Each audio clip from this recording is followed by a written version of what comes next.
Inspired by its progressive victories in 2018, a single mother of two is taking on the second most powerful Democrat in the House, Maryland Congressman Steny Hoyer. McKayla Wilkes launched her run for Congress back in the summer. Her platform includes Medicare for All, Green New Deal, and criminal justice reform. She joins us now to discuss her campaign. McKayla, welcome to Rising. Thank you for having me. It's great to see you, McKayla. So tell us a little bit. I mean, we normally only interview primary challengers to members of the Democratic leadership, because these are really what we try to focus on here in the show, which is why have you decided to take on the number 2 Democrat? Is it just for his actions within the district, or is it about leadership of the party at large? What do you think? I think it's a combination of both. Being a person who lives in his district, who has lived experiences with the way that policy affects us, really shaped my decision to challenge Steny Hoyer. And also his position of leadership, he doesn't do anything with it. In my opinion, he doesn't use his leadership to his fullest capacity, which ultimately hurts people in my community that goes through things that I've been through in my life. There's another, I wanted to get your take on this. There's another candidate running in the race, Brianna Urbina, yes, who I saw on Twitter recently endorsed Andrew Yang. Yes. Is that right? Have you endorsed anyone in the presidential campaign? Yes, I've endorsed Bernie Sanders. Okay. And she was Sanders before, right? Yes.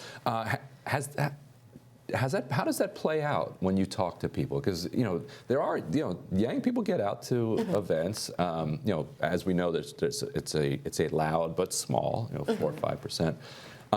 Do you ever run into young people at campaign events? Yeah. So young people are always they're supportive of me as well. We kind of have the same ideologies, be it though we support different candidates, but all in all, they've been pretty supportive. Well, so what I think that what Ryan is getting at, which is what complicates the race, is you do have two kind of progressive challengers. Yeah. So, McKayla, why do you think that you should be carrying that mantle up against Steny Hoyer in what is sure to be? I mean, it's going to be a very competitive primary, and this really is kind of a microcosm of the entire country, the national Democratic fight. Why do you think you're that person? I think I'm that person because I know what it's like to be affected by policy. I have firsthand experience as well as academic knowledge of the way that policy affects us, and just having that relatability to the people in our district to know what their needs are. Because I'm not sure if you're familiar with our district, but our district is a majority white district, and me having that lived experiences, those lived experiences creates an advantage for me to be able to resonate with people regardless of their race, regardless of their background, because these are issues that everyone has been through. So tell us about that lived experience. What exactly are you referring to? I know you had brush up with the criminal justice system, and that's what really has motivated some of your campaign. Let's hear about it. Yeah. So when I was a kid in high school, I was incarcerated for truancy, running away from home. My aunt died in September 11th, and I was grieving and didn't know how to process my grief. It turned into rebellion. And as a child going through that, no kid should be in jail anyways, period. But nonetheless, for truancy or running away from home, and essentially mental health issues, because I was grieving and was ultimately diagnosed with clinical depression because of what I went through. And 2014 was just a very pivotal year for me because, first I was diagnosed with deep vein thrombosis, which is a life-threatening illness, and my health insurance didn't want to pay for my meds. I was forced to stay in the hospital for 2 weeks and watch my doctor argue with these insurance agencies, and basically told them I need this to save my life and my child's life. And then after that, being incarcerated for driving on a suspended license because I was poor. I couldn't afford to pay traffic tickets or court fines, and just seeing how this system it's not broken, it's fixed, because it's working exactly the way that it's supposed to work, which is to keep people like me in the position that they're in.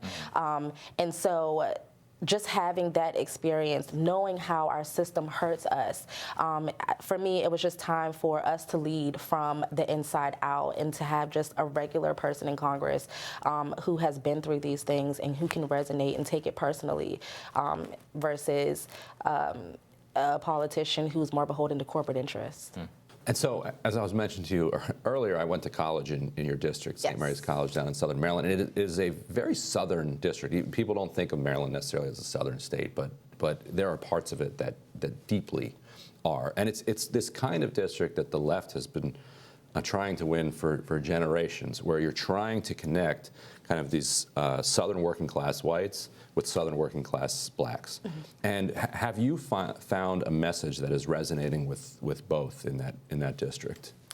Yeah, so, and specifically in those areas, people are concerned about development, they're concerned about housing, and everyone's concerned about healthcare and also public transportation, because that is a huge issue throughout the district, but especially in areas like St. Mary's County. And so tell us, I mean, what Ryan is really getting at, and I think this is really an interesting message, which is that what is the core message that you're trying to find, which is going to unite some of these more like conservative, or like they call themselves moderates, who support Steny Hoyer. They've known him since 1981. Why should they trust this new kind of firebrand who is running on the platform of somebody that they don't necessarily trust, like a Bernie Sanders or an AOC? Why do you think that message is actually what's resonating, and what evidence do you see in your campaign that it is? The message that I have throughout my campaign and in those areas is that I'm a regular person, just like everyone else in the district. I've been through things that everyone has been through. And so I have our interest at heart because it's personal for me. It's completely not about politics. It's all personal for me because I'm in the community. I'm not fighting for these people. I'm fighting with these people. And that's the message that I've been getting throughout the district. And everyone has been very supportive, even in St. Mary's and even in Calvert County as well, because they finally feel like they have someone that is going to speak for them. And everyone wants bold, new leadership, and for someone to bring new ideas to the table that is going to help us. Go ahead. Has he agreed to debate yet? So we put it out there. We've asked him for a debate. We actually have someone that is going to moderate the debate on the basis that Hoyer agrees. We sent it about 2 weeks ago. We haven't heard anything back. So when Nancy Pelosi came out with the impeachment, that she said we're actually moving forward with impeachment, one thing I thought, well, the guy does need to be impeached. Yes. But I also thought this is actually probably going to hurt a lot of people who are challenging incumbents, because one of the things that was getting Democratic voters riled up was that the leadership was too weak in confronting Trump. You could still say they were too late, they had to be pushed, but that resonates with less punch than they're just not impeaching at all. Have you noticed a change on the ground since they moved forward with impeachment, with Democrats saying like, Hoyer's not the best, but at least they impeached the guy? No, I haven't. No. They're still upset. Yes, the fire is still burning. So what is that's what? So if you were to get elected in that district, would you vote for Nancy Pelosi for Speaker? No, I would not. Wow. And so, I mean, that just shows you. It's interesting because you're saying that you have just such little faith within that Democratic leadership. What is who do you think in Congress does represent what you're running on, and how would you operate as a member of the Democratic caucus? So there are a number of people, definitely AOC, definitely Rashida Tlaib and Ilhan Omar, and also Ayanna Pressley. I admire everything that they do. And those are essentially people who are in Congress who their values align with mine. You know, they're people fighters. They're fighting for their districts. They're just like me. They're fighting for the good of the people and not corporations. Justice Democrats, which helped elect all of them, has not endorsed in your race yet. Why do you think that is? I'm not quite sure. To be honest, I have no idea why they haven't made a decision as of yet. Have you been in talks with them? I actually have been in talks with them.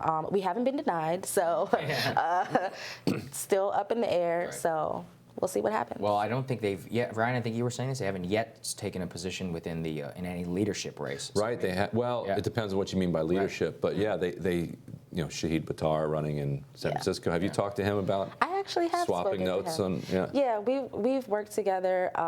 We've had a few video calls together. So he's cool. He's the real deal. He was sitting in that chair not a few months ago. He's And they haven't endorsed him either. And I think partly it's I think there's some fear about going up against the party leadership, but also I think there's some nervousness that you guys won't win, and they don't want to.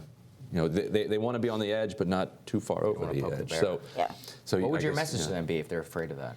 My message to them would be that we already have the winning coalition.